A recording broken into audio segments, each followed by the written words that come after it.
প্রিয় ভাই, খবরদার, স্ত্রীকে কখনোই অবজ্ঞা অবহেলা করবেন না।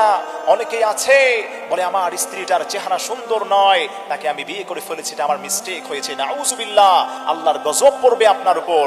আপনাকে মনে রাখতে হবে, স্ত্রী কালো হোক কিংবা সুন্দর হোক, আপনার স্ত্রীকে তো আল্লাহ পাক সৃষ্টি করেছেন। আর সে আল্লাহ বলছেন, লাকাদ খলাকনাল ইনসান ফি আহসানি তাকওয়িম, অবশ্যই আমি মানুষদেরকে উত্তম আকৃতি আমি আল্লাহ পাক দিয়ে সৃষ্টি করেছি। সুবহানাল্লাহ পড়েন। আল্লাহ যাকে সুন্দর আকৃতি দিয়ে সৃষ্টি করেছেন, আপনি তাকে অবহেলা করছেন, অবজ্ঞা করছেন, আপনি তাকে রেসপেক্ট করছেন না। মনে রাখবেন, আল্লাহর বানানো সৃষ্টিকে আপনি অবহেলা করার কারণে আল্লাহর আযাবে কিন্তু আপনি যে কোনো সময় গ্রেফতার হতে পারেন। এজন্য খবরদার, স্ত্রীকে অবজ্ঞা অবহেলা করবেন না। মনে রাখবেন, আপনি কিন্তু আপনার স্ত্রীকে আল্লাহ নামে সাক্ষী দিয়ে আপনি তাকে গ্রহণ করেছেন। তাকে যদি আপনি অবহেলা করেন, অবজ্ঞা করেন, আল্লাহর কাঠগড়ায় কিন্তু আপনাকে দাঁড়াতে হবে। আল্লাহর কাঠগড়ায় যদি কোনো বান্দাকে দাঁড়াতে হয়, তার কিন্তু আর বাঁচার কোনো উপায় থাকে না।